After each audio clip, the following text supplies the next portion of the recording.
여러분, 우리가 지금 오늘 이 자리에서 우리 신광두레 교회가 다 모여서 지금 하나님 앞에서 오늘 주일 예배를 드리게 되는데요.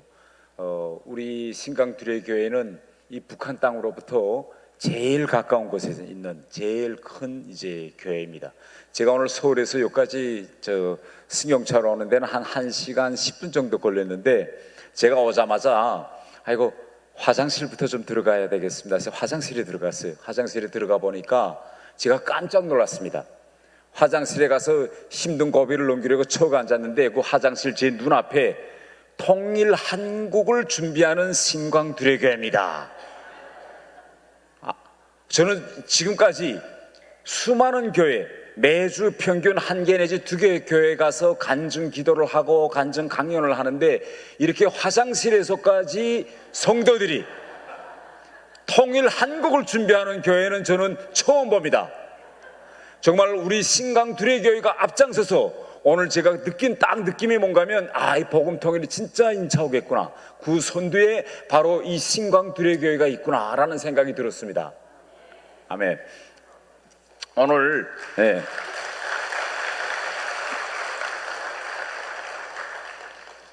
제가 오늘 여러분들 앞에서 이제 할 이야기는 지금 북한에서 어떤 변화들이 일어나고 있느냐라는 것을 여러분들한테 쭉 말씀드리면서 우리가 이거 복음 통일을 위해서 과연 무엇을 해야 될까, 또 우리가 평소에 가장 궁금했던 통일이 과연 될까, 이거 안 될 것 같은데, 아니 될 것 같아, 이런 통일이 과연 될까 안 될까에 대한 여러분들의 궁금증을 풀어드리려고 합니다. 제가 강연할 때 저는 일반적으로 제 이야기만 계속하는 것이 아니라 때로는 강연 도중에 여러분들한테 질문도 드릴 겁니다. 그러면 여러분들 편히 자기가 생각하는 바를 저한테 과감없이, 옆에 분들한테 과감없이 큰 소리로 말씀드리면서, 오늘 우리 이 자리가 제의 일방적인 얘기를 듣기보다는 우리 다 함께 우리 신광두레교회 화장실에 써 있는 것처럼 통일 한국을 만들어가는 그런 오늘 좋은 기회가 되기를 바랍니다. 자, 그러면 PPT를 틀어주십시오. 제가 오늘 우리가 방금 이제 목사님께서 인용하신 것처럼 우리 마태복음 16장 18절에는 내가 내 교회를 세우리니 음부의 권세가 이기지 못하리라, 이렇게 되어 있습니다. 오늘 우리는 이 기회를 이용해서 정말 하나님께서 지금 북한에도 복음 통일을 준비하시고, 북한에도 바로 이 신광두레교회 같은 그런 훌륭한 교회를 지금 하나님께서 세우려고 하는데, 북한 당국은 이것을 어떻게 하면 막아보려고 필사적으로 하고 있습니다. 그럼에도 불구하고 북한에서 지금 어떤 놀라운 기적이 하나님에 의해서 일어나고 있는지를 제가 말씀드리겠습니다. 우선 제가 이 북한에 대해서 이야기할 때 지금 북한의 김정은 체제가 어떤 점이 문제인가라는 걸 여러분들이 이제 잘 알고 있는 것이 가장 중요합니다. 그러자면 북한이라는 체제를 우리가 입체적으로 들여다봐야 되는데, 법적 견지에서, 제도적 문제에서 북한이 안고 있는 모순점들을 보아야 됩니다. 일반적으로 우리 대한민국에서는 북한 하면 모든 사람들이 북한은 공산국가이다 이렇게 생각합니다. 그런데 사실은 북한은 공산국가일까요? 공산국가가 아닐까요? 아닙니다. 여러분들이 이걸 알아야 돼요. 북한은 공산국가가 아니라 무슨 국가다? 저기에 써 있는 것처럼 신정체제, 노예 왕조 국가이다 라는 걸 여러분이 알아야 됩니다. 그러면 왜 북한은 중국이나 베트남이나 쿠바나 이런 나라들처럼 공산국가가 아니고 우리가 저거는 노예 왕조국가, 신정국가라고 말할 수 있느냐? 바로 마르크스라는 사람이 공산당 선언, 자본론을 쓰면서 공산국가라는 건 어떤 국가냐라는 걸 정리해 놨습니다. 그리고 그걸 혁명을 통해서 처음으로 실현한 사람이 러시아의 레닌이라는 사람인데, 이 사람이 이들이 이렇게 이야기합니다. 우선 경제적으로 사적 소유를 없애버려야 된다, 공산국가는. 그 다음에 가장 그 중에서 중요한 거는 세습을 하면 안 된다. 정치 권력이든 경제 권력이든 세습을 하면 안 됩니다 라는 걸 가장 중요하게 얘기해요. 그래서 다른 공산국가들인 이전 우리 옛 소련 같은 데도 스탈린과 같은 절대 권력을 가진 공산국가 지도자가 있었습니다. 그리고 중국 같은 데는 마오쩌둥과 같은 절대 권력 소유자가 있었고, 베트남에는 후치민과 같은 그런 마음대로 할 수 있는 권력자들이 있었지만, 그들은 꿈에도 자기의 이 권력을 아들에게 주자, 그리고 국가의 이 권력을 왕조 국가처럼 가족 내에서 아버지로부터 아들, 아들로부터 손자로 내리 쭉 승계하자, 이런 생각은 다른 공산국가들은 꿈에도 하지 않습니다. 왜? 이것은 공산주의 이념에 배치되기 때문에. 그러나 세계에서 유일하게 북한만은 어떻게 했죠? 바로 국가의 이 정치 권력을 3대째 세습하고 지금은 3대에 이어 제4대 김주애라는 딸 한 대까지 지금 넘겨주려고 하고 있습니다. 그런데 북한이 가지고 있는 지금 구조적인 모습은 뭐냐? 북한 헌법에 공화제 국가라고 되어 있어요. 명칭도 조선민주주의 인민공화국입니다. 영어로 보면 우리 대한민국의 영어 표기가 Republic of Korea, 북한의 영어 표기는 Democratic People's Republic of Korea입니다. 다 리퍼블릭입니다. 남과 북이 헌법상 구조적으로는 다 공화제 국가입니다. 왜 남과 북은 헌법상 다 공화제를 표명했느냐? 1919년 3.1운동 때 우리 민족이 들고 일어나면서 조선 독립 만세를 막 외칠 때, 그때 우리 민족이 바랐던 게 뭐냐? 우리나라가 왜 일제에게 망했느냐? 이건 왕조 때문에 망했다. 그래서 앞으로 일제로부터 우리가 나라를 되찾아올 때는 다시는 왕조로 돌아가지 않는다. 우리는 반드시 미국처럼 공화국을 만들 것이다. 그래서 그때 상해 임시정부가 나오고 그때 첫 우리 민족의 염원을 담아서 내놓은 것이 바로 공화제 수립이었습니다. 1945년 8월 15일 나라가 두 개로 쪼개져서 갈라졌지만은 남과 북은 그때 당시 나라를 이제 서로 다 다른 나라를 세우면서라도 공통적인 지향점은 뭐냐? 정치 권력은 절대 세습을 하면 안 된다, 이거였어요. 그래서 북한도 공화제고 우리도 공화제입니다. 그런데 그 이후 바로 저 김일성이라는 사람이 북한을 왕조 국가로 만들었습니다. 그래서 지금 김정은 정권의 가장 지금 골칫거리는 뭐냐면 구조적으로 헌법적으로 다 공화제로 되어 있는데 계속 가족 내에서 세습하거든요. 이걸 어떻게 북한 주민들에게 설득시키고 이걸 어떻게 제도적으로 완성할 것이냐, 이게 지금 북한의 가장 큰 구조적인 문제입니다. 네. 그래서 북한은 세계적으로 아주 특이한 법률 구조를 만들어 놨습니다. 우리와 북한을 대비해보면 원래는 공화제 국가, 공화국 이런 나라들은 리퍼블릭, 이런 나라들에서는 법적 제도적의 가장 최상의 법률은 뭐냐면 헌법입니다. 우리나라는 헌법이 있고 그 밑에 국회가 정한 법률이 있으며 대통령령이 있습니다. 이건 전 세계 모든 공화제 국가가 딱 같아요. 그런데 북한은 공화제라고 하면서도 헌법대로 하면 김씨 일가가 권력을 세습할 수 없기 때문에 북한의 법률 구조는 어떻게 되어 있는가 하면 제일 첫 번째가 바로 김일성, 김정은, 김정일이 말한 말로 이야기한 구두지시 방침이 최상위 법입니다. 두 번째는 당법이에요. 네. 헌법이 세 번째입니다. 이런 특이한 정치 구조를 북한은 마련해 놓았다고 볼 수 있습니다. 그러면 북한의 현실적인 정치에서는 이게 어떻게 구현되느냐, 이겁니다. 이해하면요, 가장 여러분이 알기 쉽게 이야기한다면 이런 겁니다. 북한에 금연법이 있을까요, 없을까요? 있습니다. 예, 북한은요 우리와 같아요. 지하철에서 절대 담배 피우면 안 됩니다. 병원에 가서 절대 담배 피우면 안 돼요. 유치원, 학교 절대 담배 피우면 안 됩니다. 그런데 북한에서는 한 사람만 가능해. 누굴까요? 예, 여러분 사진에 보시고 저 지금 지하철에 앉아서 옆에다 재떨이 턱 놓고 지하철에서 담배 피우며 혼자 앉아 있습니다. 자, 병원에 절대 담배 못 피우는데 김정은만 저렇게 병원에 가서 재떨이 놓고 병원에 침대에 쭉 앉아서 담배 피우고 있습니다. 그래서 외국 사람들이 또 우리 한국인들이 북한에 가서 제일 이해하지 못하는 게 이런 점입니다.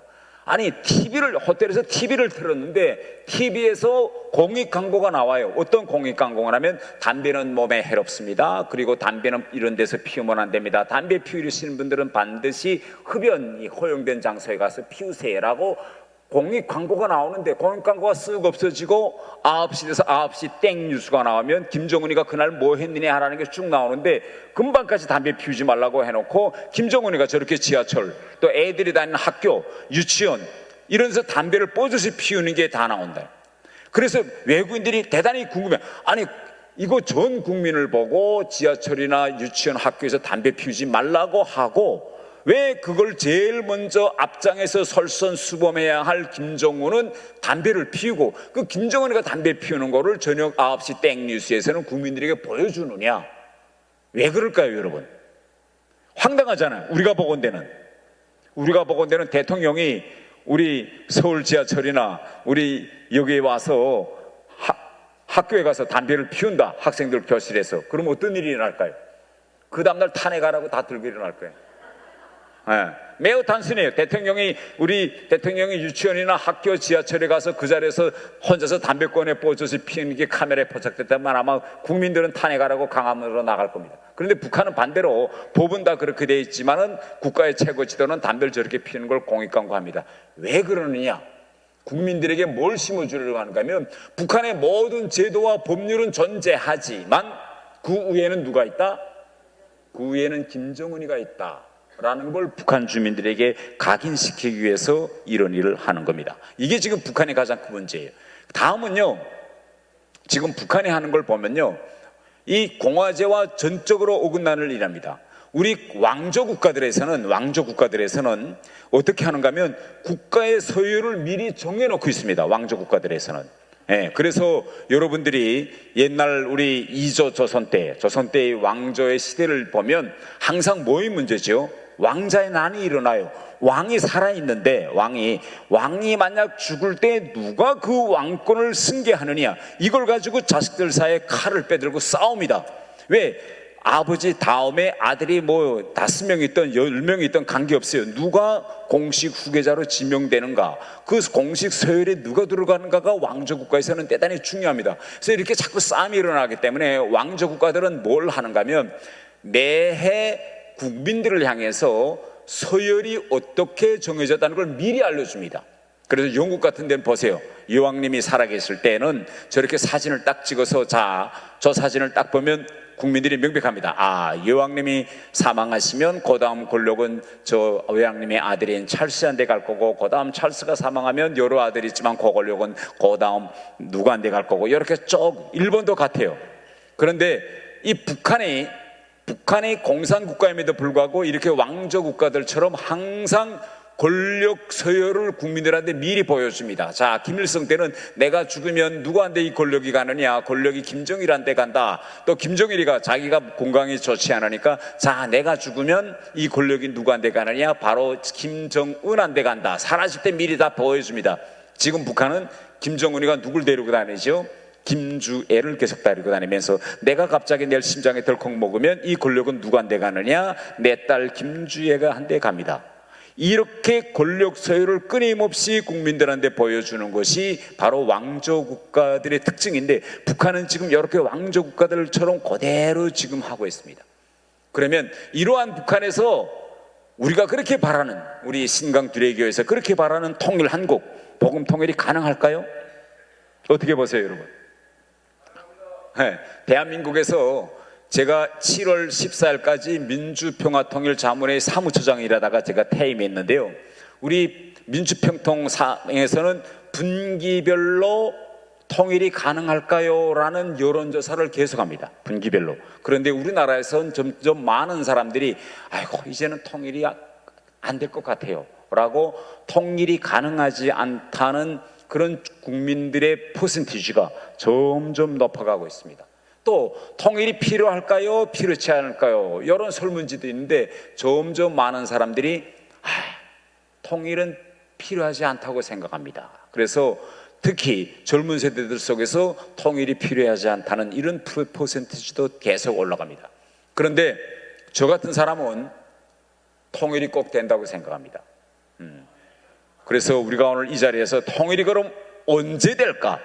오케이, 100년이 200년? 아니면 언제? 이렇게 우리 나름대로 오늘 딱 맞을 수도 있고 안 맞을 수도 있겠지만 우리 다 함께 과연 통일이 언제 될까라고 시간표를 좀 함께 계산해보는 그런 좋은 기회가 될 것이라고 생각합니다. 우선 왜 통일이 이제 곧 되냐? 가장 중요한 문제는 경제적인 문제입니다. 남과 북이 우리 지금 갈라진 지, 우리나라가 광복된 지 80년이 지났습니다. 80년이 지나서 지금 현재까지 남과 북은 전혀 다른 경제 체제에서 살아있어요. 우리는 자본주의 시장 경제의 원리 속에서 쭉 살아왔습니다. 북한은 2000년대 초반까지도, 북한은 90년대 말 2000년대 초반까지도 북한은 사회주의 경제 체제에서 살았습니다. 사회주의 경제 체제라는 건 뭐냐면 개인의 경제 활동을 국가가 용납하지 않아요. 사적 소유를 인정하지 않습니다. 다 국가가 운영하는 직장에 소속돼서 일하고 국가로부터 배급받는, 이렇게 전혀 다른 경제 체제였는데 지난 10년 내지 15년 동안 북한에서는 자본주의 시장 경제 체제가 점점 지금 깊이 뿌리박고 있습니다. 사회주의 경제 체제는 지금 무너지고 있어요. 그 이유는 뭐냐? 바로 북한의 지금 심각한 경제 사정과 관련되어 있습니다. 자, 여러분들이 지금 이 사진을 제가 띄웠는데요. 북한에서 90년대 말 2000년대 초까지는 시장 경제의 싹이 매우 작았습니다. 저 사진에서 보는 것이 북한에서 말하자면 개인의 경제 활동, 우리로 말하면 개인 자영업자라든지 재래시장에서 가게를 열고 일하시는 분들, 식당업을 하는 이런 개인 사업자들인데, 북한에서는 저렇게 자기 걸 가지고 나와서 길거리에서 파는 사람들을 북한에서는 뭐라고 하냐면 장사꾼이라고 합니다. 그런데 90년대 말 2000년대 초에 북한에서 처음으로, 사회주의 경제 체제인 북한에서 처음으로 이런 장이 생기기 시작했어요. 이걸 북한에서는 메뚜기 장이라고 합니다. 왜 여기다가 동물 이름 메뚜기를 붙였을까요? 맞아요. 제도적으로, 법률적으로 허용하지 않으니까 자기 개인의 경제 활동을 하면 국가가 가만히 있을까요? 가만히 있지 않습니다. 경찰이 와서 잡고 일체 장사짐은 다 빼앗아요. 그렇기 때문에 이 사람들이 장사할 때는요, 일단 경찰이다 라고 하면 도망칠 준비를 먼저 하고 해요. 그래서 저렇게 보는, 여러분의 사진에서 보는 것처럼 자전거라든가 장사짐이 다 작습니다. 온다 하면 즉시 메고 뛸 수 있게 저 먼 산에는 사람의 망보는 사람이 있습니다. 그리고 항상 이런 메뚜기장은 어디에 있다? 마을로 들어가는 입구 길목에 딱 있어요. 네, 이렇게 있다가 온다 하면 뜁니다. 이걸 메뚜기장이라고 했는데 2000년대 초후반으로 넘어가면서 이 메뚜기장이 이렇게 진드기장으로 변합니다. 이 장을 진드기장이라고 해요. 아까 건 왜 메뚜기고 이건 왜 진드기일까요? 네. 이게 마을 입구에 딱 있어요. 있는데 저 사람들이 도망칠 사람들일까? 아니면 끝까지 저항하고 항전할 사람일까요? 네, 끝까지 저항할 사람들입니다. 그래서 맨 처음에 사람들이 도망쳤어요. 도망치다가 그냥 와서 장사짐 뺏고 하니까 그다음부터는 사람들이 똘똘 뭉쳐가지고 저항합니다. 아니, 국가에서 배급도 안 주고 일거리도 안 줘서 다 굶어 죽게 돼 있는데 개인의 경제활동까지 못하게 하면 그러면 우리는 인간으로서 다 죽으라는 거냐? 절대 우리는 이제부터는 도망치자 말자. 그래서 사람끼리 담합 해가지고 저렇게 뒷잔등을 서로 의지하고 길거리에 펴고 딱 뭉쳐 있어요. 이거 와서 경찰이 다 빼앗을 수 있을까요? 없을까요? 그래서 진드기처럼 자기 자리를 차지하고 장사한 데서 진드기장이 됐습니다. 그러다가 김정은 체제에 들어서면서 이 진드기장이 이렇게 인민시장으로 넘어갔어요. 지금은 북한의 장마당은 집을 짓고 저렇게 지붕도 씌우고 전기도 들어갔어요. 그런데 가장 구조적으로 큰 변화는 뭐냐면 개인 장사꾼들이 지금 단체복을 입고 있습니다. 왜 저 장사꾼들이 단체복을 입고 있을까요? 우리는 재래시장 가도 가게 하시는 분들이 단체복은 안 입고 있잖아요. 근데 북한은 다 단체복을 입었어요. 왜 단체복을 입혔을까요? 왜 단체복을 입혔는가 하면요, 세금을 받아내기 위해서. 저거 장을 하라고 호가하니까 저주마다 다 할 거잖아요. 그리고 세금을 안 받죠. 그래서 세금을 바치는 사람한테는 국가가 저 옷을 줘요. 그러면 저건 호가를 받은 겁니다. 합법적으로 할 수 있어요. 세금 안 바치는 사람 옷을 안 주니까 옷 안 입은 사람은 경찰이 와서 어떨까? 잡아서 저 시장에서 쫓아냅니다. 이렇게 이제 제도적으로 지금 북한에서는 시장 경제가 고착화되고 뿌리내리기 시작했습니다. 지방 정부 예산의 거의 대부분은 이제는 장마당을 통해서 지금 국가가 벌어들이고 있습니다. 그런데 김정은이 올라가서 최근에도 이 장마당을 통해서 자본주의 시장 경제 들어온다고 이걸 없애겠다고 그렇게 노력하지만 아직까지도 없앤다 하면서도 없애지 못했습니다. 왜? 북한 주민의 73%가 이 시장경제, 장마당을 통해서 생계를 유지하기 때문에 이걸 없애는 날에는 73%가 굶어 죽게 돼 있어요. 그래서 없앤다 하면서도 지금 없애지 못하고 있는 것이 지금 북한의 현실입니다. 그래서 지금 남과 북은 겉으로 보기에는 경제체제가 서로 다른 것처럼 보이지만은 내부적으로 들어가면 북한에도 자본주의 시장 경제가 지금 뿌리 내리고 있다. 이걸 여러분들이 아실 수 있습니다. 그런데 북한인 주민들이 지금까지 만든 이 자본주의 경제 시스템은요, 중국이나 베트남의 자본주의 시장 경제하고 달라요. 뭐이 다르냐? 이게 더 중요합니다. 중국 공산당이나 베트남 공산당에서 한 자본주의 시장 경제 제도는 하향식입니다. 하향식. 이게 무슨 말이냐? 아직 밑에서는 준비가 안 됐는데 공산당에서 먼저 법을 바꾸어 가지고 경제가 일어나고 시장이 들어서고 주식시장이 들어서도록 우로부터 먼저 바꾸어서 밑으로 뿌리 내리는 게 하향식인데, 북한은 위에는 안 변하고 위에서는 못하게 하는데 국민들이 저렇게 저항하고 뻗치고 메뚜기로부터 진드기를 진화해서 이제는 시장경제로 이걸 보고 뭐라고 말하냐? 상향식입니다. 이거는 뻗치고 그냥 당국하고 싸우면서 커가는 거예요. 근데 북한은 왜 앞으로 우리가 경제적으로 복음 통일에 유리하다고 생각하냐면, 이렇게 국민들이 속도는 더디지만 한치 우리와 같은 시장 경제로 가고 있기 때문에 이 뿌리가 중국이나 베트남보다 더 크다, 이렇게 제가 말씀드리겠습니다. 다음은요, 제가 최근에 북한에서 일어나고 있는 문화적인 변화에 대해서 말씀드리겠습니다. 여러분들이 가끔 TV를 틀면 우리나라 뉴스에서 이런 얘기가 납니다. 요새 북한에서 한국 영화 드라마 너무 보기 때문에 젊은 애들이 한국 영화 드라마 보다가 공개 처형됐다, 뭐 잡혀갔다. 또 북한 젊은이들이 요새 말투가 다 달라져서 이제는 저 북한 젊은이들도 다 서울말을 흉내내고 있다. 그래서 북한에서 젊은이들이 호상간에 부르는 것도 이제는 오빠야, 자기야, 이렇게 하고 있다. 이게 사실일까요? 네, 사실입니다. 지금 북한에서 신혼 부부가 결혼을 하면 집안 안에서 여보, 당신, 또 뭐 애 낳으면 아무개 엄마 이렇게 안 불러요. 우리 한국 영화 드라마를 너무 봤기 때문에 오빠야, 자기야 다 이렇게 부르고 있습니다. 이 말투가 달라지고 북한 젊은이들과 사람들의 문화 소비가 지금 달라지고 있는 겁니다. 제가 한국 영화를 본 북한 젊은이들이 지금 어떻게 변하고 있고, 이 변하고 있는 북한 젊은이들을 어떻게 하나 멈춰 세워보려고 북한 당국이 얼마나 집요하게 탄압하고 있느냐라는 걸 북한이 만든 동영상을 통해서 한번 우리 시청해 보겠습니다. 심각한 것은 지난 시기에도 일부 청년들이 결혼식을 하면서 이와 같이 우리의 생활 양식에 맞지 않게 놀아댄 현상들에 대해 조직적으로 투쟁도 벌이고 사회적으로 폭로 비판도 하면서 각성시켰지만, 오늘에 와서 그 성격과 양상의 도수가 정도 이상으로 넘어섰다는 데 있습니다.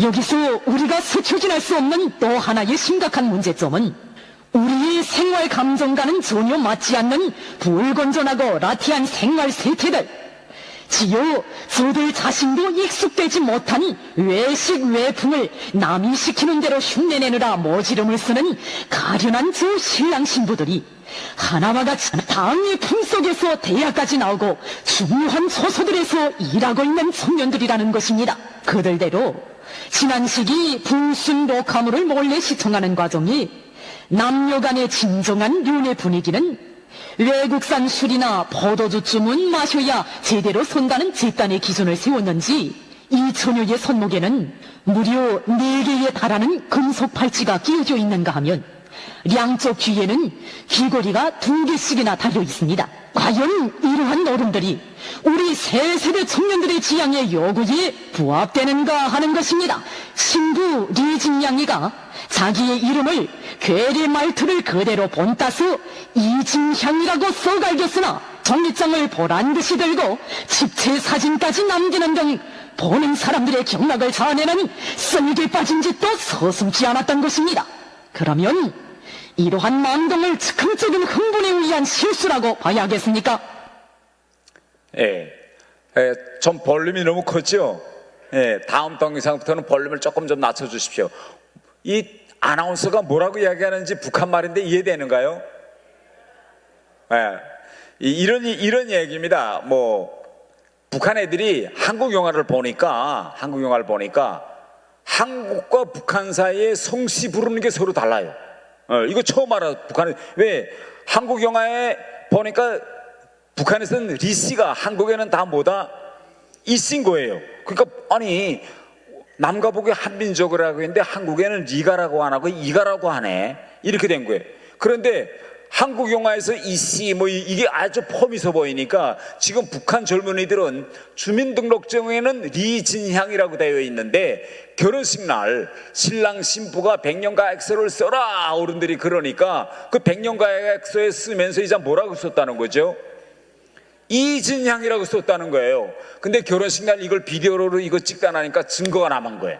그래서 제가 잡혀갔는데 그러니까 이런 거예요. 그러니까 이제는 자기 성씨, 우리나라 같은 경우는요, 우리는 유교 문화권입니다. 그리고 우리나라는 문화가 다른 나라들과는 달리 우리는 뭘 중요하냐? 우리는 혈통을 중요하거든. 그래서 우리나라는 여성들이 결혼해도 자기 성을 바꿀까 안 바꿀까? 안 바꿔요. 우리는 미국에서는 결혼하면 바꿀까 안 바꿀까? 바꿔요. 이렇게 우리는 자기 성, 혈통을 목숨보다 중요시하는 겁니다. 그런데 북한에서 딱 보니까 자기 리씨인 줄 알고 좋아하셨는데 보니까 이씨야. 그래서 저렇게 이씨라고 이신향이라고 썼다는 거예요. 그러니까 북한 당국이 야 이거 큰일 났다. 리가가 지금 이가로 다 변하는 이런 상황이 된 거예요. 그 다음에 영화에서 여러분들 봐서 여러 가지 장면도 있지만은 아파트 들어가는 입구에서 이제 여자 남자가 껴안고 뽀뽀하고 빙글빙글 돌잖아. 스킨십, 애정 행각하는 거예요. 혹시 여기 앉아 계시는 분들 중에서 자기 아내나 신랑하고 남들이 다 보는 보수적 유소라든가 아파트 현관 입구에서 뽀뽀하고 안고 돌아가신 분 손 들어보세요.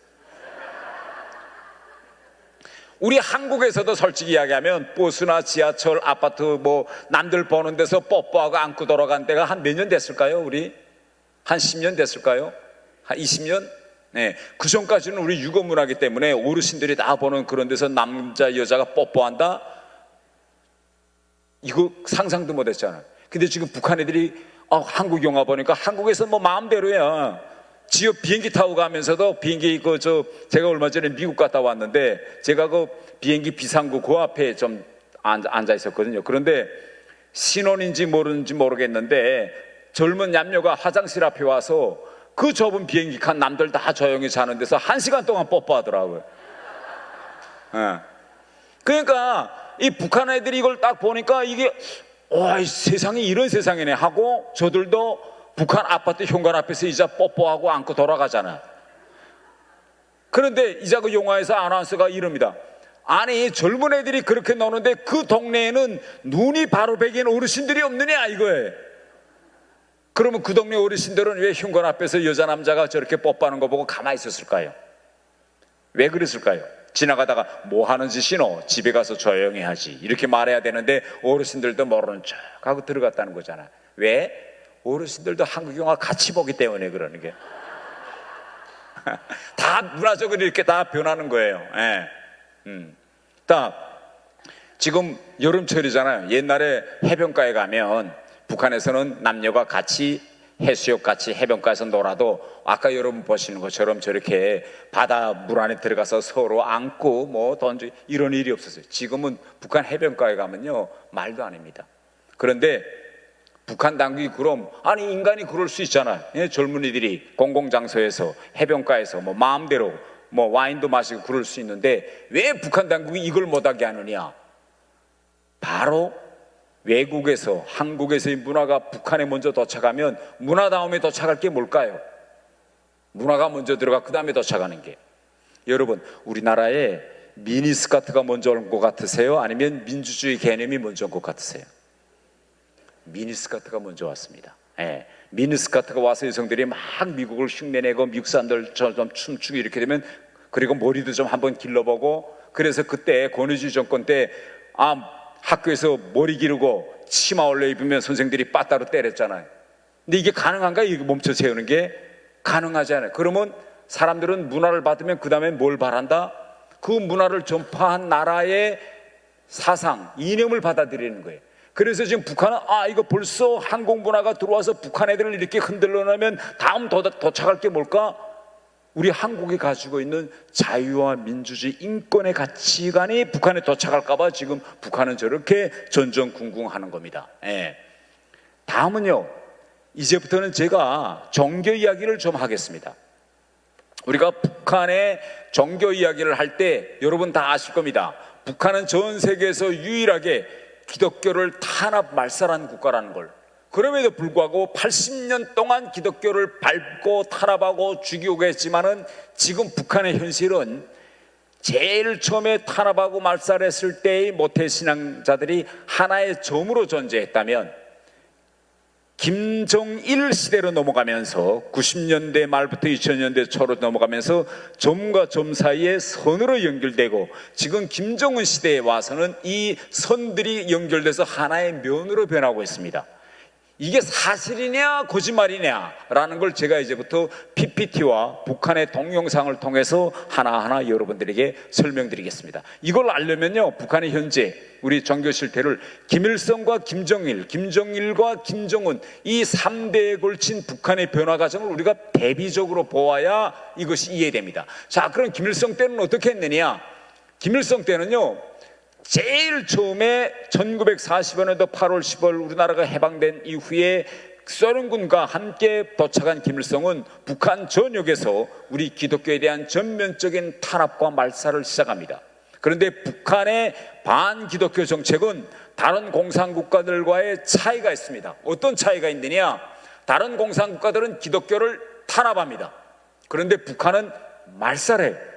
그러면 여러분, 탄압과 말살이 뭐이 다르죠? 뭐이 다를까요? 탄압과 말살. 맞아요. 탄압은요, 교회는 그대로 있어요.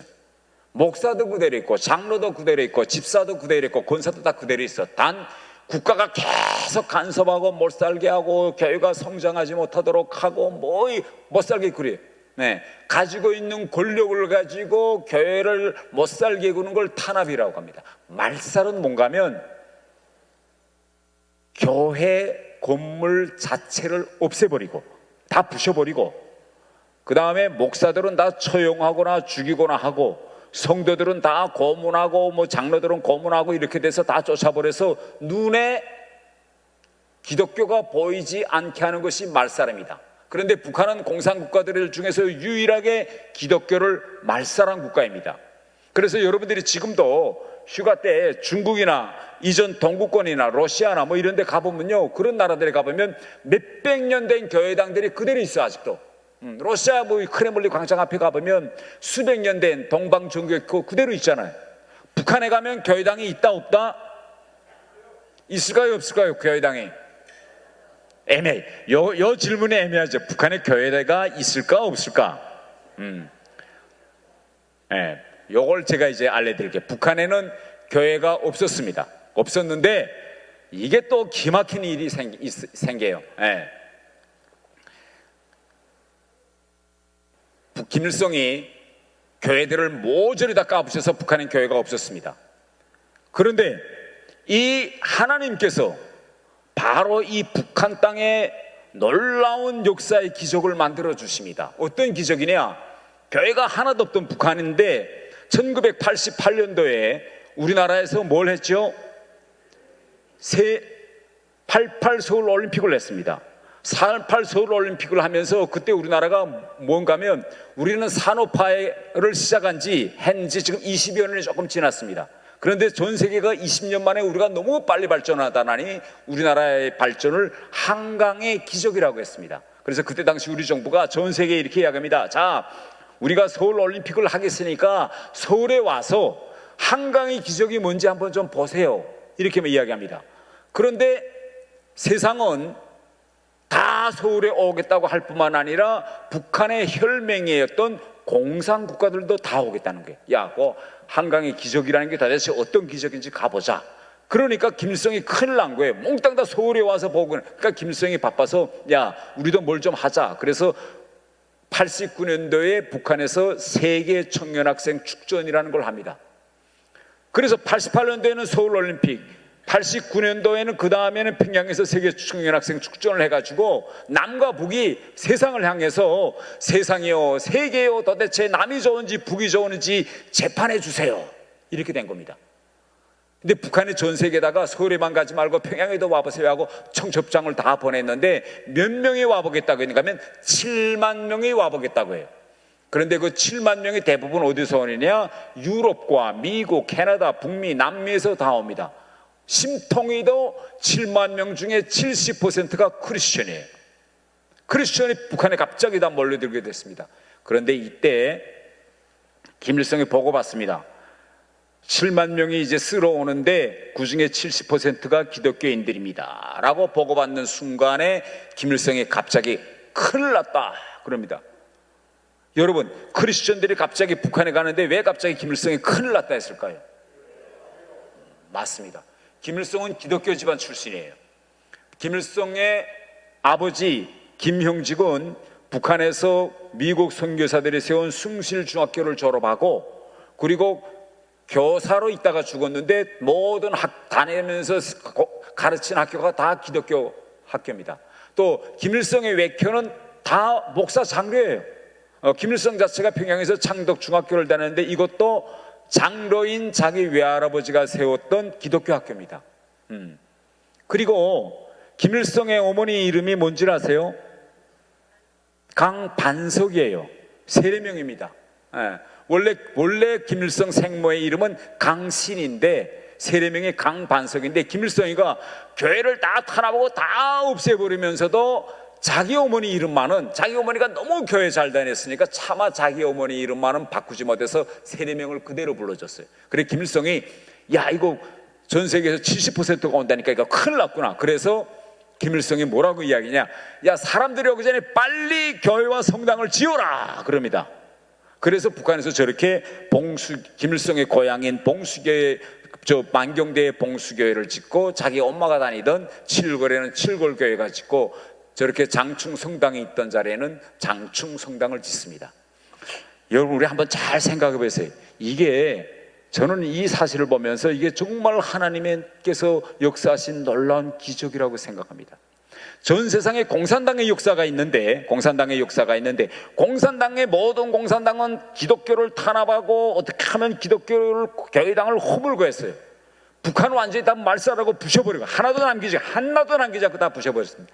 그런데 이러한 북한에 하나님께서 그 교회를 다 부신 김일성이 자기 손으로, 그것도 공산당 통치자금 금고를 열어서 공산당 자금으로 저렇게 교회와 성당을 짓게 했습니다. 전 세계 공산당 역사에서 공산당 금고를 열어서 교회와 성당을 짓는 것은 유일하게 북한 하나예요. 이렇게 하나님께서는 그렇게 불모의 땅, 기독교의 사막에 처음으로 김일성에게 서울 88 올림픽을 성공작으로 만들어서 김일성에게 압박을 가해서 교회를 짓게 합니다. 그런데 이러한 교회와 성당이 진짜일까요? 가짜일까요? 당연히 가짜죠. 사람들이. 그래서 어느 정도 가짜였냐 우리 한번 이 영상을 통해서 여러분 한번 잘 보십시다. 저 컨트롤 룸에서는 영상이 너무 소리가 작거나 크면 좀 조절해 주세요. 자, 한번 보세요. 어느 정도 가짜냐. 우리 신앙인들은 하느님은 곧 김일성 주석님이다 이렇게 생각한다. 하느님을 김일성 주석님을 하느님과 같은 분으로 God in our country. 그야말로 어쨌든 정교인이니까 기독교인이니까 하느님의 집으로 오는데 집으로 와서 나의 마음속에 있는 하느님, 그건 곧 김일성 주석님이다 이런 마음을 가지고 김일성 주석님을 더 잘 믿고 김일성 주석님을 더 잘 받들겠다는 그런 마음을 가지고. 그러니까 죽은 예수가 다시 태어나는 부활은 안 믿습니까? 그렇습니다. 저는 예수가 죽었기 때문에 다시 태어난다 이렇게는 그렇게는 믿지 않습니다. 우리 지금 과학의 시대에 사람이 죽었다 다시 산다는 걸 믿을 사람이 없죠. 무슨 얘기인지 이해되세요? 아까 봉수교에서 성도들이 이제 주일 예배 마치고 나오는데 외국 기자다가 불쑥 질문을 제기합니다. 저 리송숙이라는 봉수교의 전도사라고 그래요. 그거 내다가 딱 물어봅니다. 아니 이제 교회 가서 예배를 드렸는데 하나님을 믿습니까? 이렇게. 그러니까 이 여자가 자기는 하나님을 안 믿고 김일성을 하나님처럼 생각한다. 그러니까 이게 그날 전 세계로 방영됐어요. 전 세계가 완전히 경악하고 분노하고, 김일성이가 교회를 세웠다고 해서 하나님께 영광을 돌리려고 자기 죄를 회개하려고 세우는 줄 알았는데 저렇게 가짜 교회를 세우다 나니까 결국은 어떡하나? 펑크가 난 거죠. 예. 그리고 예수님의 부활을 믿습니까? 하니까 아니, 교회 전도사라는 사람이 자기는 예수의 부활을 안 믿는. 그래서 전 세계에서 완전히 큰 대망신을 당합니다. 김일성이가 완전히 경로해요. 야, 이거 어떻게 준비시켰게? 외국 기자들이 마이크를 들이댔으면 하나님이나 예수님에 대한 이야기를 해야지, 외국 기자들 마이크 들이댄 데다 대고 내 하나님은 김일성이다. 그것도 교회 다니는 사람들이. 그래, 김일성이 대망신해요. 전 세계가 북한을 지탄합니다. 가짜 교회를 세웠다고. 그러면 이 여자는 어떻게 됐을까요? 에? 소영. 여기에 태영호 TV, 유튜브 태영호 TV 보시는 분은 한 분도 없네. 이 여자는 어떻게 됐을까요? 수용소, 처용. 이 이야기는 제가 이제 계속 후에 말씀드리겠습니다. 자, 이렇게 돼서 김일성 시대 때는 이렇게 뭐 보여주기시던 가짜던 교회, 성당을 지었어요. 그런데 이거 쇼하다 나니까 또 들켰어. 전 세계 앞에 또 망신도 당해. 그럼에도 불구하고 김일성은요, 뭐이 궁금한가 하면, 지금 봉수교회, 칠골교회, 장충성당에 교회를 매일 주일 예배마다 드리고 거기다가 누굴 채워야 했느냐? 성경을 100번, 10번 매일 듣어도 절대 하나님이 들어올 수 없는, 주체사상이 발끝에서부터 머리끝까지 꽉 찬 아예 열성 당원들만 거기다가 앉혀놓은 거예요. 그런 사람들만. 그럼에도 불구하고 김일성은 마음을 놓을 수가 없어. 왜냐하면 자기가 아이 때 계속 성당 다녀봤거든. 교회 다녀봤고. 그래서 사람이 교회 갈 때 처음에는 친구 따라가기도 하고, 뭐 친한 여자 따라가기도 하고, 또 부모가 야 가자 해서 가기도 하고. 그런데 교회에 계속 다니면 저도 모르는 사이에 하나님을 믿게 된다는 걸 김일성은 알아요. 그래서 뭘 지시하냐면, 그 가짜 성도들이 진짜 신자로 변하는지 안 변하는지 당 목사가 한번 잘 감시해라. 그럽니다. 변했을까요? 안 변했을까요? 예? 실제 그들이 가짜 신자로부터 진짜 신자로 변했는지 안 변했는지는 그들만의 알 일입니다. 그런데 외견상 보여주는 모습은 제가 판단하건대는 그들도 지금 진짜 신자로 변하고 있다. 왜냐면요, 북한에서는 우리 한국하고 다릅니다. 북한은 이렇게 사람들 모이는 이런 집회는요, 오직 당이나 국가만이 할 수 있어요. 개인들이 절대 이런 집회를 서지 못합니다. 어느 한 교회나 뭐 이런 데서 오직 당과 국가만이 사람들을 모이게 하고 흩어지게 할 권한이 있어요. 그래서 사람들이 이렇게 항상 모여놓으면 북한은 모일 수 있다, 출석부라는 게 있습니다. 왔냐 안 왔냐. 왜? 당에서 조직한 행사에 참석했느냐 안 했느냐가 당과 국가에 대한 충성심을 검증하는 기준이기 때문에 출석부를 항상 거요. 그래, 그 교회인데 교회에 출석부가 있었던 거예요. 그 당 목사가 매번 주일 예배 드리기 전에는 한국인들이나 외국인들이 10시에 도착한다면 미리 한 30분 전에 다 와 함께 하고 출석부를 긋습니다. 자, 홍길동, 김돌돌 다 긋고 다 왔으면, 자, 이제 조금 있다가 외국인들이 도착하니까 자, 이제부터 찬양가 찬상가 부릅시다 라고 이러면서 하는 거예요. 그런데 점점 운영해 보니까 아침에 나와서 저거 내리다 보니까 그 가짜 신자들이 다 와 앉아 있어요. 맨 처음에 시작할 때는 하나님을 믿지 않는 사람들을, 당원들을 강제로 갖다 앉히다 놓으니까 이 사람들이 재미있겠어요. 그러니까 아프다, 뭐 애가 군대에서 왔다, 집에 뭐 생겼다고 안 참가해서 출석부 걷다 참가 안 하면 그 다음에 비판시키고 했는데, 점점 하다 보니까 이 출석부가 필요 없게 된 거예요. 아무것도 다 앉아 있으니까. 그래서 당 목사가 너무 궁금해서, 아니 맨날 무슨 구실대면서 안 나오던 사람들이 왜 이렇게 잘 나오느냐라고 물어봤다는 거 아닙니까? 물어보니까 그분들이 뭐라고 답변했는가 하면, 차마 북한에서 하나님을 믿어서 왔습니다 이렇게 말 못하니까 당 목사한테 뭐라고 말했는가 하면, 아니 저도 모르는 사이에 일요일이 그리워져요. 그 다음에 교회에 와서 함께 노래를 부르니 대단히 마음의 힐링이 된다고 합니다. 이 행간을 잘 읽어보세요. 저도 모르는 사이에 일요일이 기다려지고 교회 와서 다 같이 노래를 부르니까 정말 눈물도 나오고 마음이 좋아집니다. 북한은 사람들을 모아놓으면 김일성의 주체상 공부를 강제로 시키지 않으면 생활청화, 자아비판을 시킵니다. 이 사람이 저 사람 그 교람을 찾아가지고 비판하고 이렇게 싸움시키는 거예요. 그런데 교회에 나오면 가짜지만 당 목사가 항상 성경책에서 예수님의 말씀, 원수를 사랑하라, 이웃을 사랑하라, 항상 사랑하라는 얘기예요. 또 찬송가, 북한은 모든 노래가 행진곡, 혁명가, 4분의 3박자입니다. 하나 둘 셋 넷, 하나 둘 셋 넷, 다 이런 노래. 근데 세상에서 제일 아름다운 멜로디가 뭐죠? 찬양가인 거예요. 그러니까 음악이 좋으니까 같이 와서 비록 가짜 쇼지만 함께 모든 사람들이 몸을 흔들면서 노래하고 흩어지니까 너무 좋은 거예요. 그래서 저절로 나온다는 게. 그래 당 목사가 뭐라고 보고하는가 하면 이러다가 가짜 신자들이 진짜 신자가 될 것 같습니다. 이렇게 이야기하는 거예요. 자, 그 다음에요.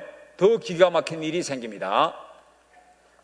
자, 김일성이 그 지금 여러분 보시는 저 사진이 저게 원래 세웠던 봉수교회입니다.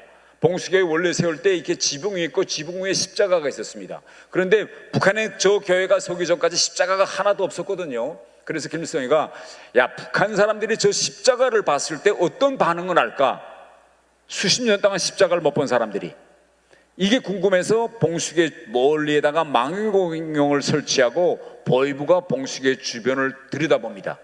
김일성이 알고 싶었던 건 뭐냐면 기독교를 말살했지만 모태 신자가 아직 있을까 없을까? 이 사람들이 어떤 반응을 보일까? 라는 거였는데 매주 주일날 오전 10시 예배 시간이 되면 봉수교회 주변에 오는 사람들이 있을까요? 없을까요? 있어요. 어떻게 하세요? 있었는지. 네. 딱 10시 되면 그 주변에 와서 안에 들어가면 잡히니까 그 주변에 와서 빙글빙글 돌다가 가는 사람이 있어요. 그래서 잡아다가 당신이 왜 일요일날 10시만 되면 여기 와서 빙글빙글 돌다 가느냐 라고 적신이 솔직히 고백하는 사람은 자기가 모태 신자라고 고백합니다. 난 아이 때 부모님 따라서 갔다. 또 어떤 사람은 아주 엉뚱한 대답을 해요. 나도 내가 왜 여기 와 있는지 모르겠어요. 내가 보니까 내 발이 여기 와 있더라고요. 네. 그래서 김일성은 뭐라고 이야기하느냐? 김정일은 야, 이게 저 모태 신자들이 십자가 보면 그들이 심령이 흔들릴 수밖에 없다. 교회를 질 때 십자가 보이게 교회 짓는 게 잘못이다. 그래가지고 2008년도에 봉수교회를 다시 짓습니다. 다시 짓는데 보세요. 그 옆에다가 기둥을 세워가지고 십자가가 사면탈방에서 보이지 않고 정면으로만 딱 보이게. 그래서 여러분 북한에서 이렇게 하나님께 세우신 그 자그마한 십자가 하나, 이 십자가 하나도 북한에다 어마어마한 영향을 준다는 것을 우리가 알 수 있습니다. 또 아까 제가 이야기했죠. 북한의 이제 모태 신앙에 대해서 모태 신자가 있느냐 없느냐 하는 이야기를 제가 좀 말씀드리겠습니다. 네. 제가 한국에 와서 이제 3층 서기실의 암호라는 책을 썼고 그 책에서 이제 제가 이미 전에 이야기한 이야기입니다. 북한이 1980년대 말부터 90년대 초에 들어서면서 대단히 힘들어져요. 북한의 경제가 힘들어지고 동구권이 다 날아나고 그래서 전 세계에서 우리 카톨릭의 모든 자산과 돈은 북한이 딱 들여다보니까 바티칸이 다 통제한다는 걸 알았습니다. 바티칸 교황청.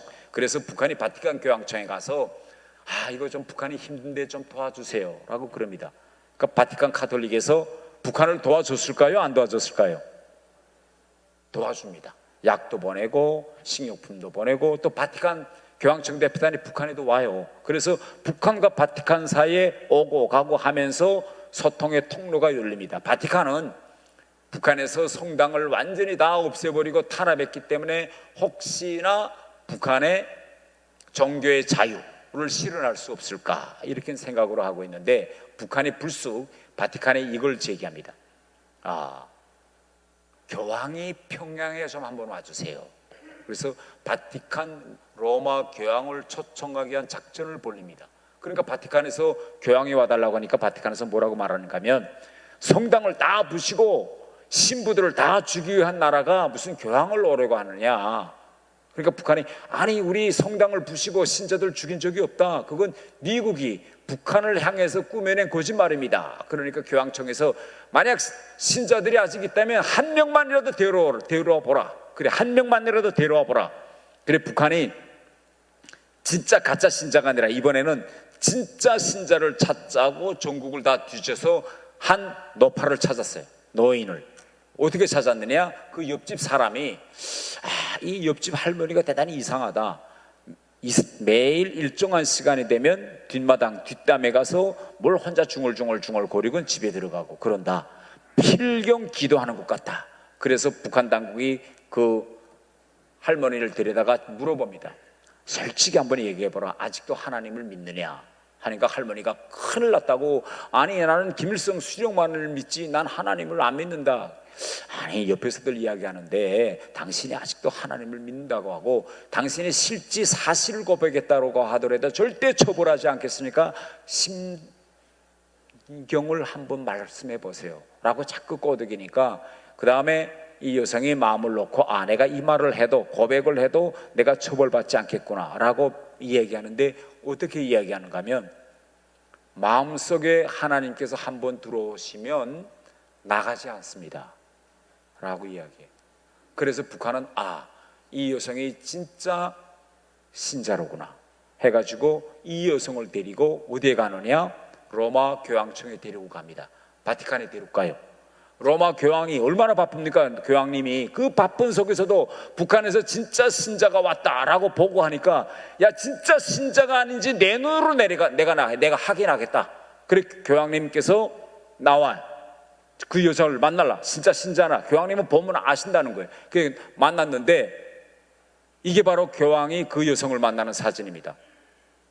교황을 만나는 순간에 저 여성이 땅에 펄썩 주저앉으면서 교황님의 저 손, 지금 사진에 보이시죠? 주저앉으면서 교황님의 저 손에 입을 맞추고 막 펑펑 웁니다. 그래서 그때 당시 저 행사장이 완전히 눈물의 바다로 변해요. 교황이 인정합니다. 맞다. 이 여자는 진짜 신자다. 문제는 뭐냐? 자, 이렇게 다 행사 끝나고 돌아갈 때 북한 간부들이 그 여성한테 이야기합니다. 아무개님, 위대한 수령 김일성 동지의 배려에 의해서 이렇게 비행기 타고 교황청까지 왔다가 교황님까지 만나고 가게 됐는데 이 배려를 평생 잊지 마세요 라고 그 여성한테 말합니다. 이 여성이 뭐라고 답변하느냐? 아니에요. 제가 평생 하나님께 기도를 올렸더니 하나님께서 저를 바티칸으로 불러주셨습니다. 이렇게 이야기하는 거예요.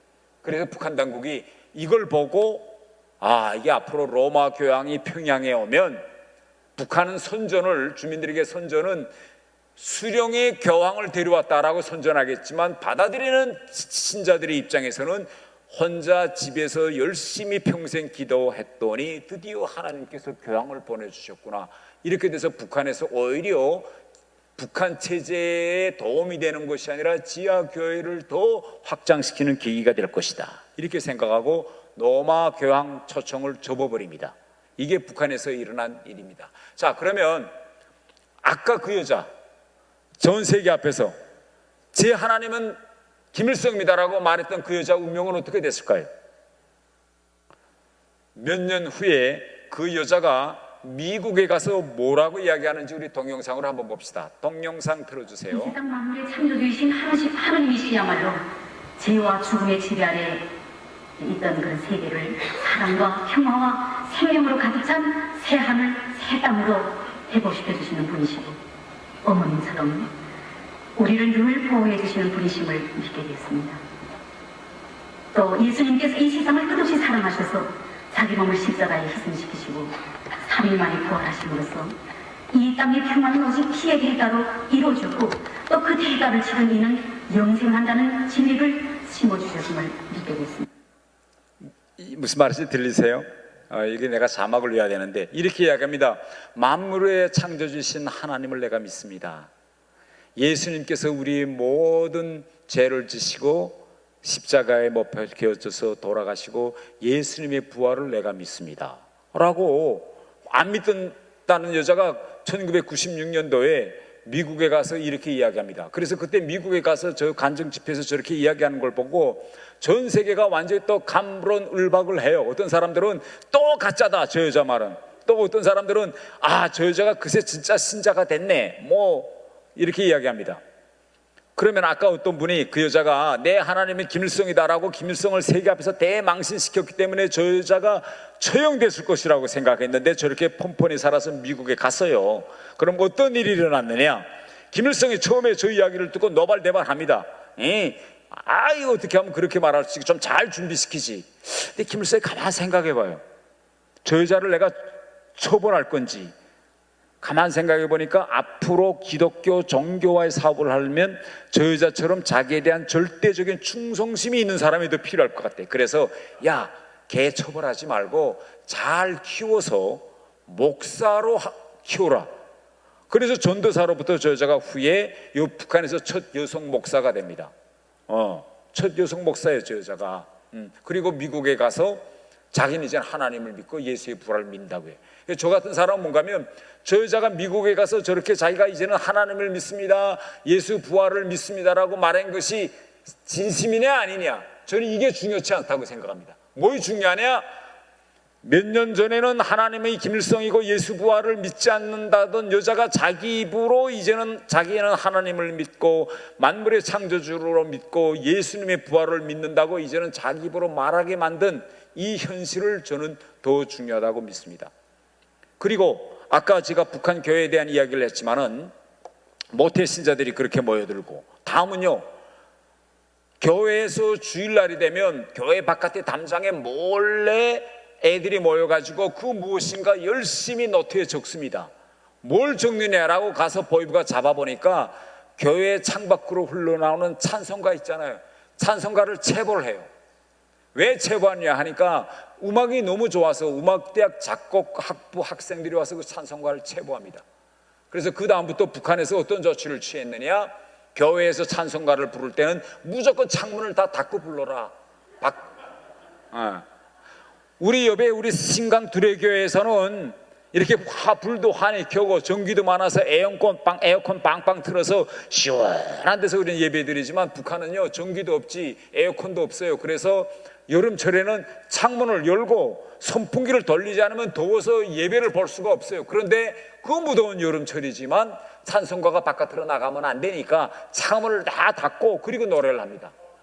이렇게 하나님께서는 그들이 부르는, 진짜든 가짜든 그들이 부르는 찬송가 한 줄기 한 구절을 소절을 통해서도 북한에 지금 복음을 전하고 계시는 겁니다. 자, 그러면 지금 현재 김정은 대에 와서 어떤 일들이 일어나고 있느냐라는 걸 좀 말씀드리겠습니다. 자, 지금까지 제가 이야기한 거는, 자, 김일성 때는 바로 이자그 제가 이야기한 노마 교양청에 갔던 할머니처럼 교회 주변을 지금 혼자서 돌고 있는 모태 신자들처럼 이렇게 신자들이 점으로 존재했는데 점차 이 신자들 사이에 한 명, 두 명씩 선으로 연결되고 있습니다. 지금 북한은, 김정은의 북한이 지금 어떻게 변하고 있는지 이 북한이 만든 동영상을 한번 좀 보시겠습니다. 지하교회가 어떻게 성장하고 있는지 한번 좀 틀어주세요. 음량이 높지 않은지 좀 관심을 돌리고. 종교 미신에 빠지면 반역의 길을 걷는다.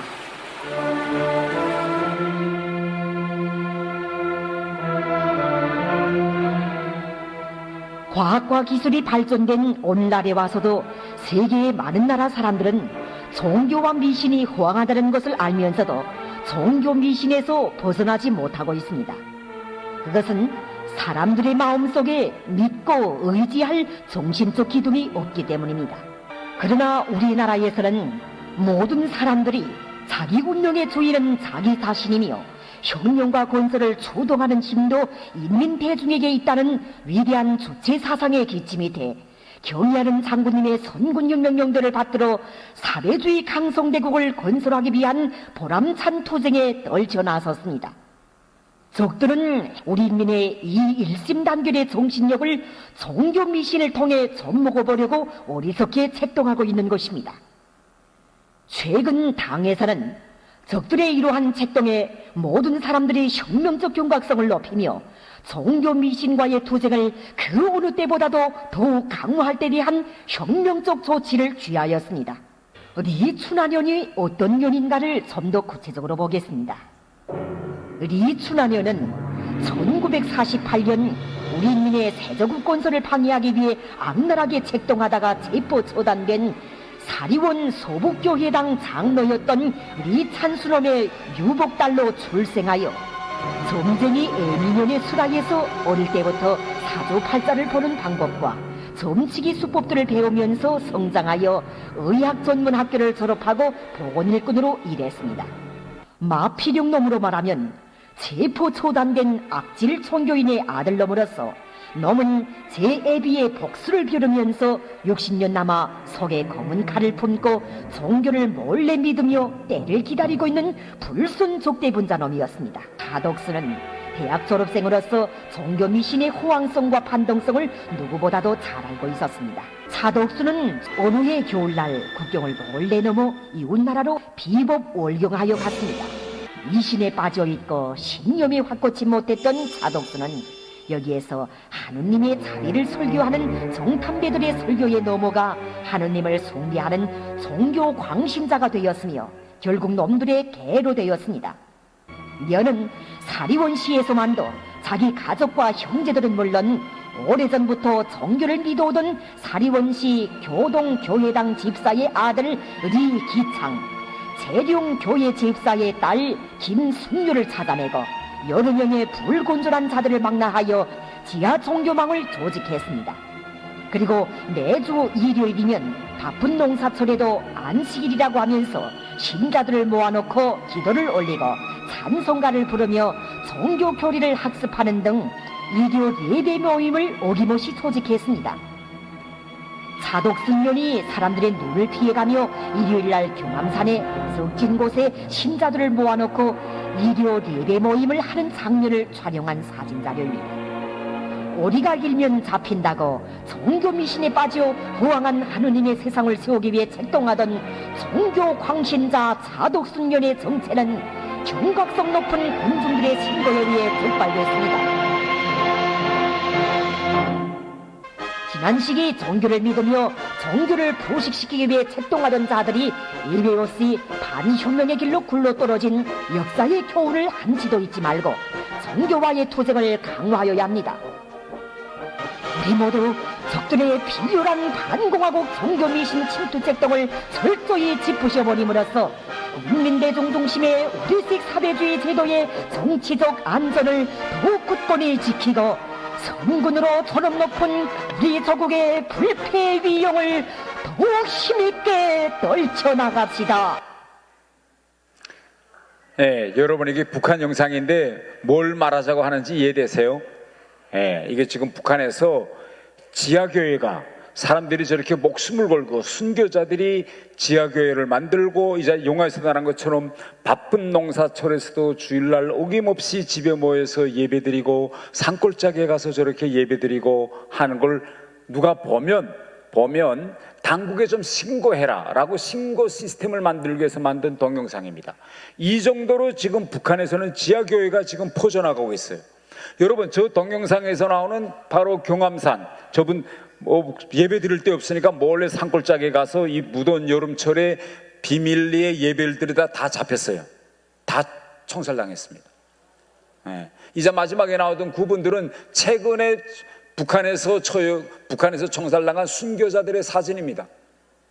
북한 당국은 북한 주민들 속에서 교를 믿지 못하게 저렇게 공포심을 조성하기 위해서 매주 사람들을 모여놓고 이런 동영상들을 계속 보이면서 성경을 읽으면 이 사람들처럼 이렇게 죽인다. 그러니까 절대 성경을 읽지 말고 지하교회 가지 말고 산골짜기에 모여서 찬송가 부르지 말라고 만든 동영상인데, 이런다고 북한의 지하 종교가 없어질까요? 저는요 이 동영상을 보면서 오히려 북한 당국이 기독교를 선전한다고 봅니다. 인간은요 하지 말라고 하면 어떻게 되는지 아세요? 더 합니다. 지금 북한의 젊은이들이 우리 한국 영화 드라마 막 잡혀가면서도 보잖아요. 왜 보는 줄 아세요? 맨 처음에는 한 명이 봤어. 그래서 다른 애들 못 보게 한다고 아이들 다 모아놓고 얘를 처벌합니다. 이렇게 용화번호 내고 감옥에 보낸다. 그러면 나머지 애들이 무서워서 볼까 안 볼까요? 애들이 야 어느 정도 재미나게 저렇게 감옥에까지 끌려가면서도 보느냐, 나도 한번 보자 해서 보는 거예요. 저렇게 목숨을 걸고 일요일날 사람들이 산에 가서 예배 드립니다. 절대 이거 하면 안 됩니다. 여러분 하면 어떻게 될까요? 사람들이 성경책 보면 죽입니다. 이럴 때 사람들이 그 무서워서 성경책 볼까요? 안 볼까요? 더 많은 사람들이 도대체 무슨 책이게 저렇게 목숨까지 내걸고 볼까? 혹시 내가 그 책을 처음부터 다 읽으면 내가 그 어떤 은혜를 받지 않을까? 우리 집에 환자가 생긴데 성경책을 다 읽으면 혹시 치료가 되지 않을까? 뭐 여러 가지 사람들이 기도 심리가 생기는 겁니다. 그래서 저는요, 저런 영상을 가지고 북한 사람들을 억누르면 억누를수록 북한에서는 오히려 지하교회가 더 저는 커질 거라고 저는 생각합니다. 저 동영상이 나오기 전까지는 우리 한국교회에서 북한의 지하교회가 있느냐 없느냐라는 걸 가지고 논쟁이 대단히 많았습니다. 제가 2018년도에 3층 서기시라는 책을 써서 처음으로 북한의 지하교회가 있고 이런 이야기를 제가 증명했는데, 이 책과 관련해서 대단히 논쟁이 많았어요. 좌쪽에 있는 일부 사람들은 뭐라는 거예요? 북한에 지하교회가 있을 필요가, 지하교회가 있을 필요가 뭐 있느냐? 성당이 다 있고 있는데 공개적으로 교회당에 가면 되지 왜 지하에서 집안에서 몰래 하느냐? 그래서 어떤 목사 같은 건 북한에 500여의 가정교회가 있다고까지 주장합니다. 또 반대쪽에 있는 사람들은 저렇게 북한에서 성경책만 가지고 있어서 사람의 목숨을 날리는데 어떻게 지하교회가 있을 수 있느냐? 그건 기적 같은 일이다. 그러니까 일부 선교사들이나 목사들이 지하교회에 있다고 주장하는데 그건 아니다, 이렇게 이야기했어요. 그런데 저렇게 북한 당국이 자기가 순교자들을 처형하고 지하교회에 어떻게 한다는 걸 동영상을 만들어 낸 이후에 이 논쟁이 싹 없어졌습니다. 그래서 북한에서는 지금 바로 여러분들이, 바로 저분들이 가서 주일날 예배드리던 산골짜기 경암산에 여기서 멀지도 않아요. 승용차로 타고 가면 한 2시간이면 가는 데입니다. 우리는 모두 여기서 이렇게 에어컨 돌아가는 데서 시원한 데서 우리는 예배를 드리고 있지만, 저 사람들은 어디서 예배를 드리고 있다? 산에 가서 이 무더운 여름철 비가 오는 속에서 사람들의 눈을 피해가면서 지금 예배를 드리고 있습니다. 우리 정말 저 믿음을 위해서, 하나님을 위해서, 자기의 믿음을 지키기 위해서 저렇게 목숨까지 바쳐가고 있는 저 북한의 지하교회 성도들을 보면서 우리 한국교회가 이제는 깨어나야 한다고 저는 생각합니다. 여기에서 저는 다른 교회들도 우리 신광 두레교회처럼 가는 곳마다 통일 한국 복음 통일을 위해서 함께 합시다. 지역 화장실 앞에 들어가 앉아도 그것이 보이게 저는 신광 두레교회처럼 저는 해야 된다, 이렇게 생각합니다. 우리 최 목사님 정말 대단하십니다. 이거 화장실에까지 다 이걸 붙여놓고. 예. 자, 그래서 이분들의 이게 최근에, 이분들 지금 이제 그 영상에서 나오는 최근에 순교당하신 이제 사진인데, 그래서 지금 북한이 이렇게 이야기합니다. 이게 제가 여러분 저 지금 PPT 띄운 거는 제가 쓴 게 아니고 북한의 노동당, 말하자면 공산당 기관지에 나온 사설이에요. 보이지 않는 대결, 소리 없는 전쟁이 벌어지고 있다. 북한에서는 내용은 이렇게 되어 있습니다. 북한이 핵무기를 가졌기 때문에 미국이 군사적으로 북한을 이제 어떻게 하진 못한다.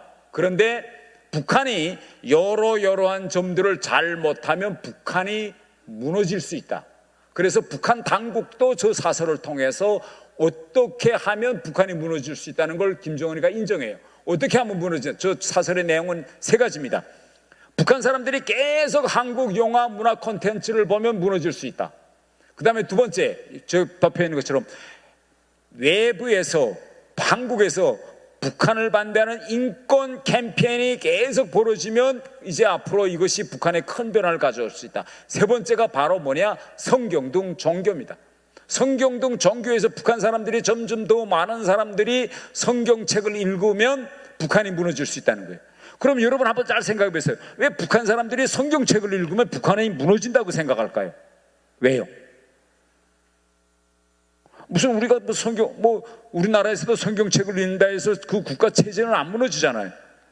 옛날 동구권이나 이런 나라들에서 성경책을 읽었다 해서 사람 처벌하지는 않았거든요. 그러면 왜 북한만은 주민들이 성경책을 읽으면 북한이 무너진다고 생각하니까요? 맞습니다. 북한 체제는 바로 하나님의 지위에 김일성을 올려놓은 체제이기 때문에 북한 사람들이 성경책을 읽는 순간에 뭘 알게 되느냐? 김일성이 만들어 놓은 이 모든 것이 결국은 성경책에서 벤치마킹한 거라는 걸 다 알게 됩니다. 우리 성경에 10계명이라는 게 있어요. 북한 사람들은 낮이나 저녁이나 밤이나 똘똘 외워서 북한에 바치고 그것을 평생 딱 지켜야 돼요. 이거 안 지키면 북한에서는 죽습니다. 이게 뭐냐? 북한에서 당의 유일사상체계 확립의 10대 원칙입니다. 그러면 북한이 만들어 놓은 이 당율법 10대 원칙은 어디서 따왔느냐?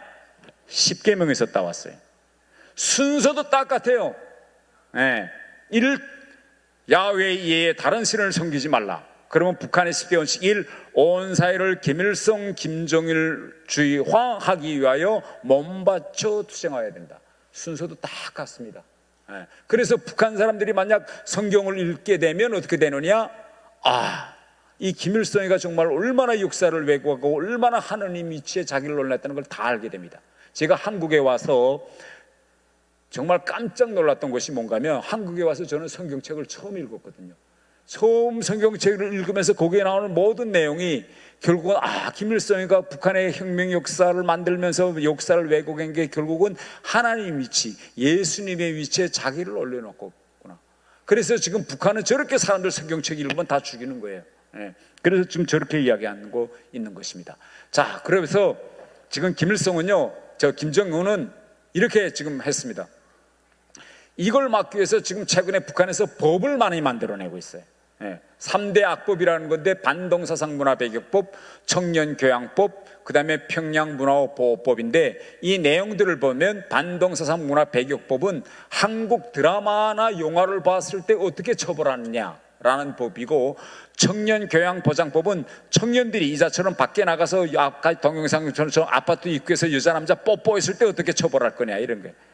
평양문화보호법은 언어와 관련된 건데, 저게는 어떤 내용까지 있는가 하면, 오빠, 언제 오빠란 표현을 쓸 수 있느냐? 오빠란 표현은 혈육적으로 한 집안에서 혈연 관계가 있을 때만이 오빠란 표현을 쓸 수 있다.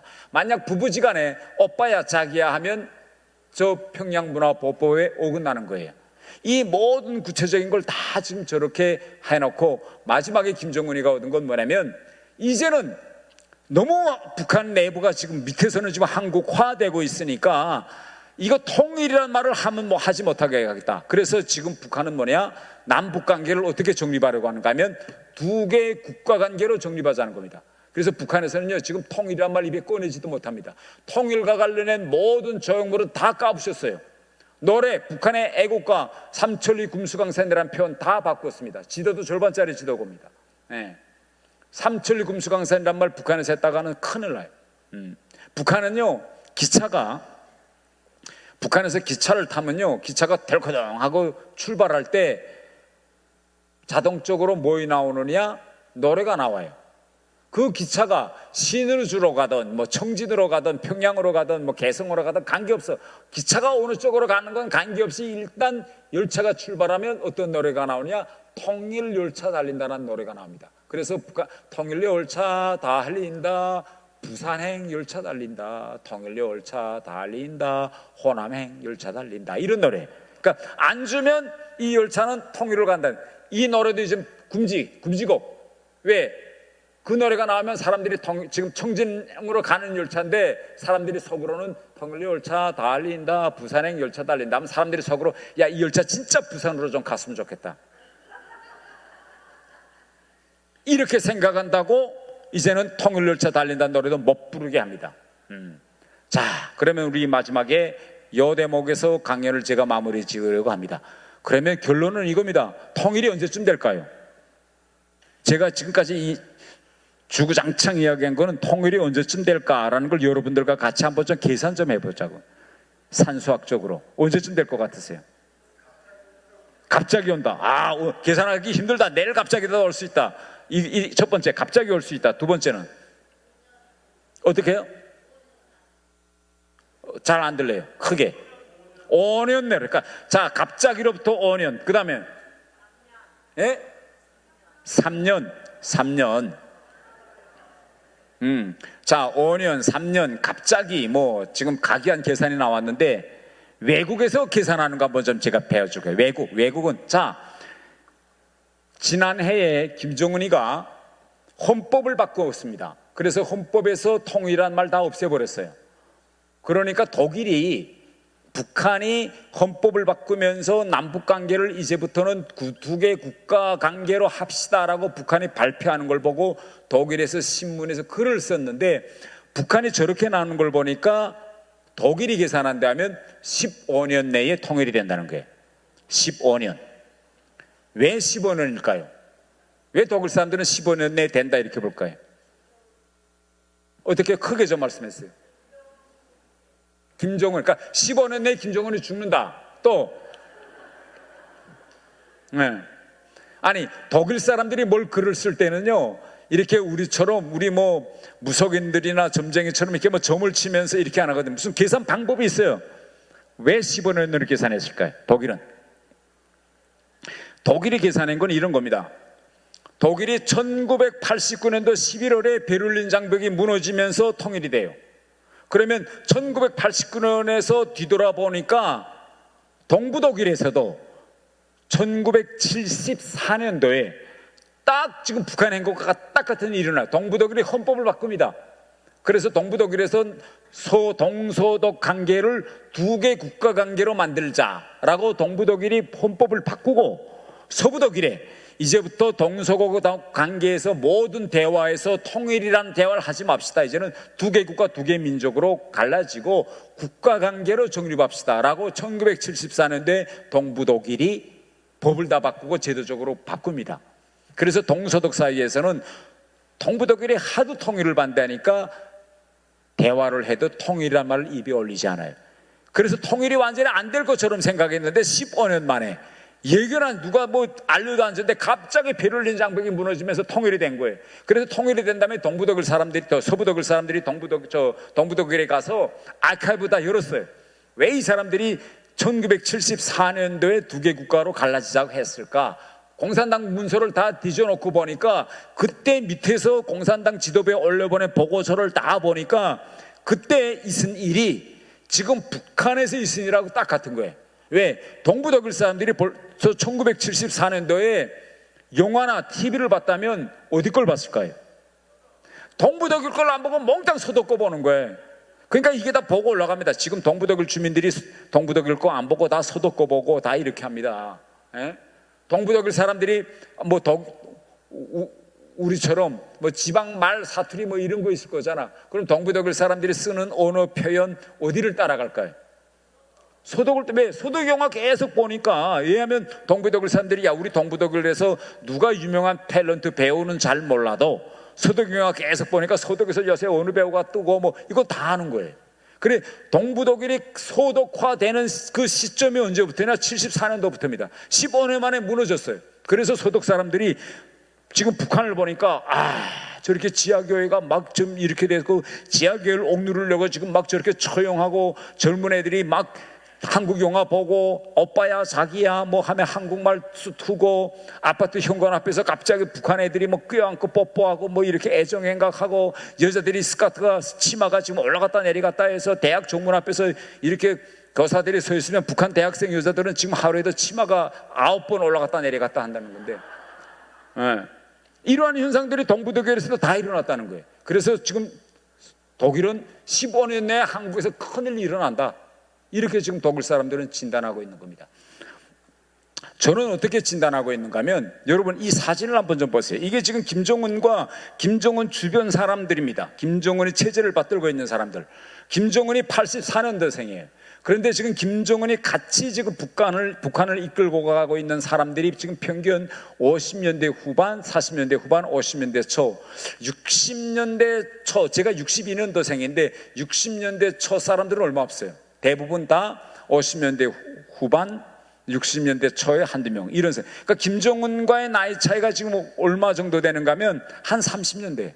그러니까 80년대생 김정은이가 혼자서 지금 자기보다 30년 후인 자기 아버지 뻘 되는 사람들하고 북한을 이끌고 가는데, 저 사람들은 이제 내 생각에는 5년 내지 10년 되면 다 퇴임할 겁니다. 다 퇴직할 거예요. 예. 왜? 인간은 자기 생리적인 한계가 있으니까.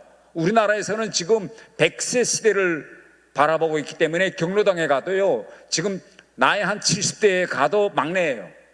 물봉사 해야 됩니다. 80대쯤 돼야 좀 약간 폼 잡을 수 있어요. 북한은요, 벌써 60대 후반에 되면 어떻게 되냐? 노인 취급당하고 80살까지 살고 있는 사람도 거의 보기 힘들어요. 북한 사람들은 인차 죽습니다. 못 먹고 너무 힘드니까.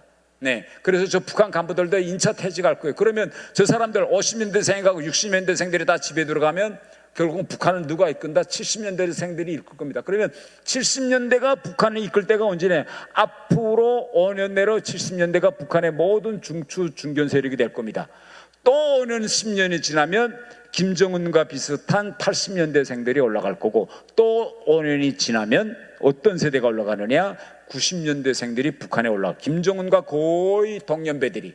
그런데 아까도 이야기했지만 지금 북한에서는 세대 간의 단절 현상이 일어납니다. 지금 북한의 20대, 30대는요, 북한 체제에 대해서 그 어떤 미련도 없습니다.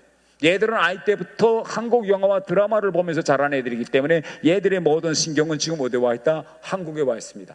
얘들이 앞으로 북한의 인구의 절대 과반수를 넘을 때, 그리고 이들이 북한의 모든 간부 여직을 차지했을 때, 그때 김정은이가 북한 체제를 이끌 수 있느냐? 저는 이끌 수 없고 북한에서는 반드시 큰 변화가 일어날 것이다. 그래서 오늘 여기에 앉아 계신 분들이 북한에 멀지도 않잖아요. 통일을, 우리 여기 앉아 계신 분들은 꼭 통일된 우리 통일 한국을 봐야 합니다.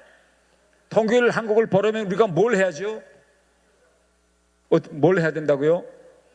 예, 열심히 우리 다 같이 북한 동포들을 위해서 기도하고 통일 한국을 위해서 기도합니다.